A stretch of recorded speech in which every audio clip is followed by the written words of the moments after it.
10. Goodbye.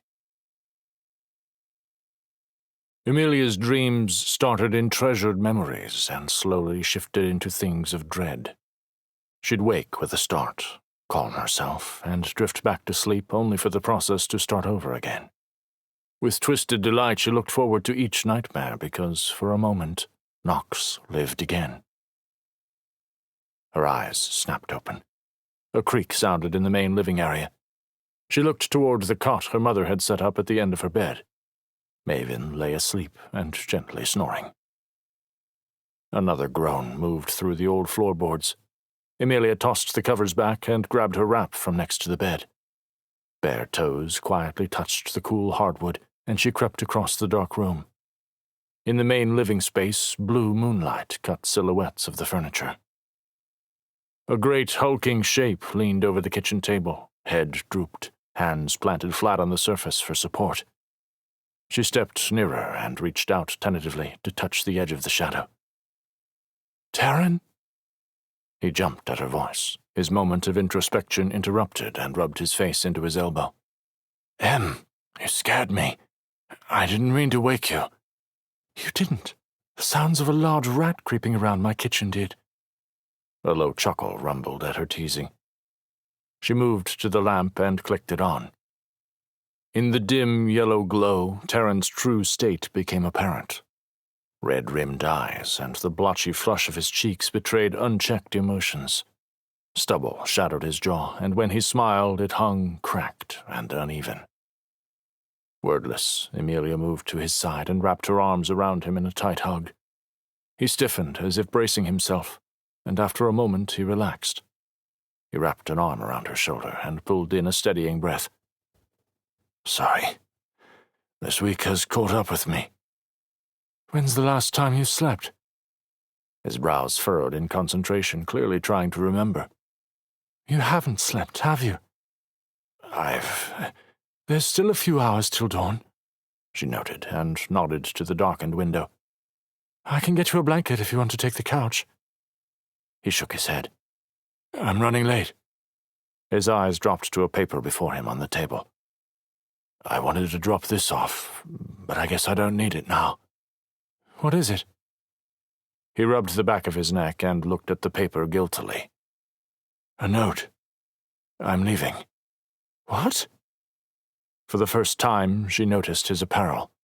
Layers of clothing were topped with the heavy fabric of a travel coat. At the door sat an overstuffed backpack. "Where?" she asked, a lump forming in her throat. His expression turned earnest. "The Order needs to know the scope of what's happening out here. I don't trust they will listen to Jai, and we can't afford any more delays." "I'm coming with you," she said before he finished. Terran's face froze, mouth open in stunned silence before he stuttered. No, you can't, not after you. A trip to the capital right now is dangerous. Nox would kill me." "Nox is dead, Terran." Her voice shook. "I need to do something, or I'm going to lose myself." Terran swallowed, shaking his head. "I can't. He asked me to keep you safe. I can't be worried about losing you too." A wave of emotion ached in her throat. "Please?" He seemed to waver, and she pushed. "I'll be with you. What could be safer?" It was the wrong thing to say. His lips pressed tight, suddenly resolved. If that were true, Nox would still be alive. He cleared his throat. "I won't be gone long. Stay within the cluster and to the Stiltways as much as possible." It was too similar to the argument she'd had with Nox before the great Earthbound arrived. Terran seemed to be thinking the same thing, his shoulders tight and expression guarded. "He expects me to fight." Emilia let out a long sigh and squeezed his hand. "I'll stay." Terran slumped, and he rubbed a hand over his face. "Thank you. Something is wrong about all of this." His voice dropped scarcely above a whisper. "I need Nox. He could see things from every angle. He'd know what to do." She made a point of meeting his eye. "Nox admired your intuition, Terran. Trust it. You're a great overseer." Terran took a shuddering breath, glancing at the window. The deep black of night was starting to fade into the velvet navy preceding dawn. I should go. He pulled her in with one arm and kissed the top of her head before he grabbed his backpack and flashed her one last broken smile before leaving. Emilia stood, staring at the closed door, lost in her thoughts, until Maven stepped from the bedroom wrapped in a blanket. "Did we wake you?" Emilia asked. Her mother smiled. "Even if you did, it's nothing to be worried about." She hung the kettle on the fire and then joined Emilia. "It sounds as though Taran is off to the capital." Emilia arched an eyebrow speculatively. "You've been awake a little longer than it appears." Her mother's easy laugh filled the space. "I didn't want to interrupt, but I also didn't want to miss anything." Emilia sighed. "He's concerned for the region." "As he should be," Maven agreed quietly.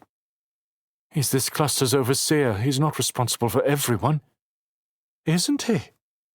Her mother didn't give her time to respond. "How much do you know of their vows?" Emilia looked at Maven incredulously. "Mother, I was married to an overseer." "Then tell me what you know." "You know I can't do that. I swore a vow not to divulge any of the knowledge I gained of the Order when I was bonded to Nox." The impulse to protect his secrets remained intact.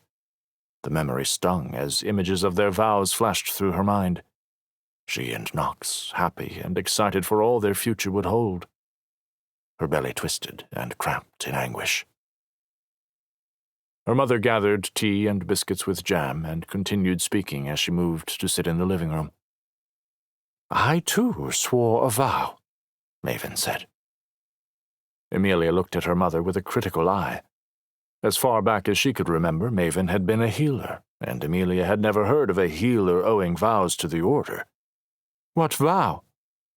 Maven smiled softly at Emilia's impatience. "What do you know of my life before I came to this cluster?" She thought for a moment. "Father met you on a trip to the capital when he was young. He was apprenticing as a machinist, and you two fell in love. When it was time for him to return home, he asked you to exchange vows." She gave her mother an obvious look.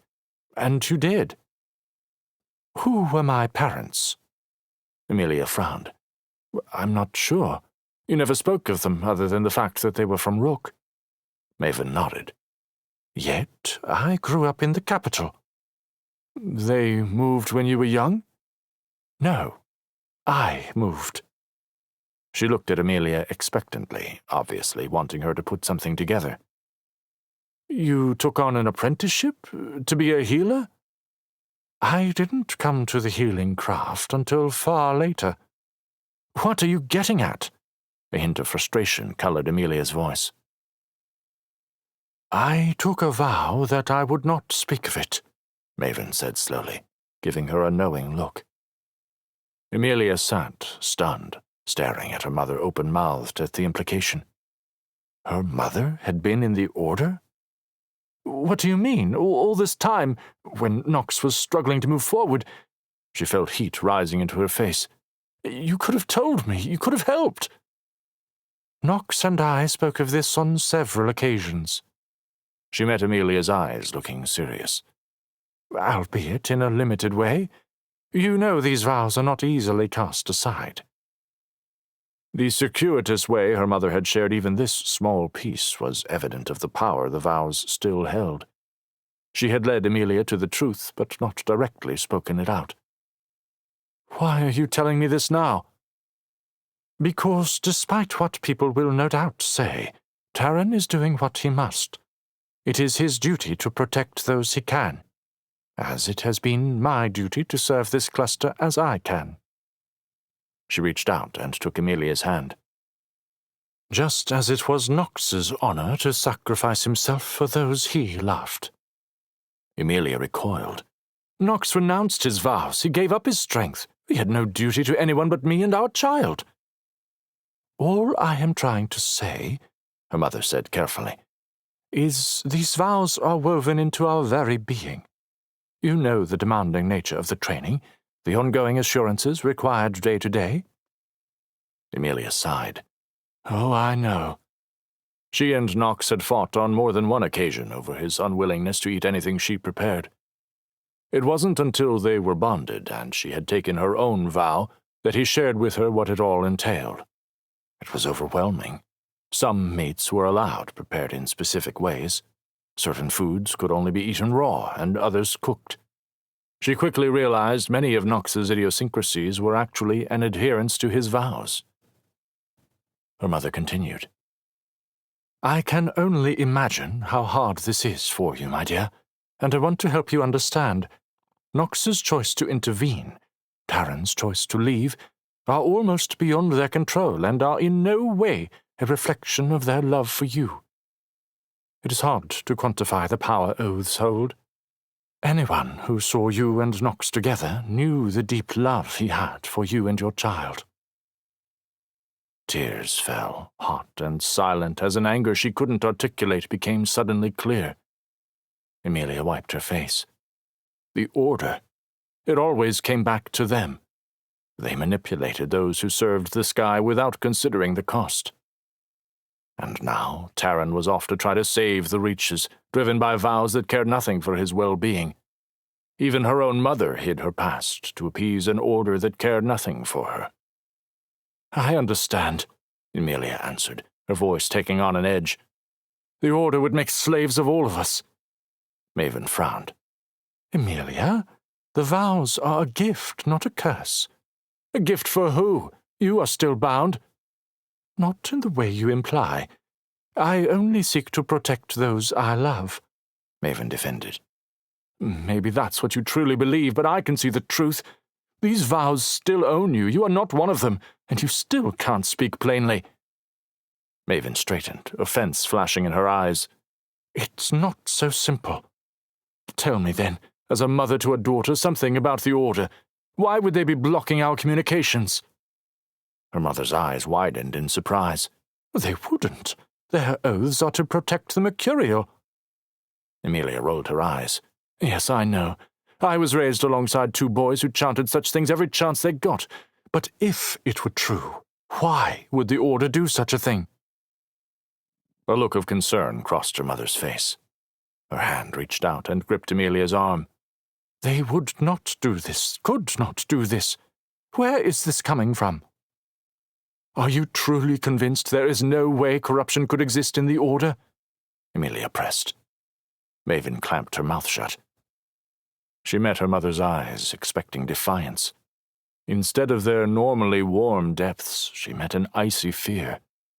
Her mother was many things, but she was never afraid. A chill ran down Emilia's spine. You cannot ask such things, Emilia. It's dangerous. I don't know what you heard, but you must forget it. The Order guards itself well from dissent. The shock melted with the words. Emilia's mouth soured and her fists clenched by her side. How can you side with them? Knox is dead because of them. No, Knox is dead because he did what he needed to, and the Order does what they need to do to protect the innocent and keep our world safe. At what cost? A pained expression creased her mother's usually serene face. Rage burned through Emilia, hot and fierce as she stood, her voice gaining volume. It's at the cost of stolen children. You, Taryn, Knox, and even... She paused, wrapping her arms tightly around her now empty womb. Your own grandchild. There is no justification. You are only too blinded by your vows to see it. Emilia, wait. She spun back to her room without another word, leaving her mother staring after her in stunned silence.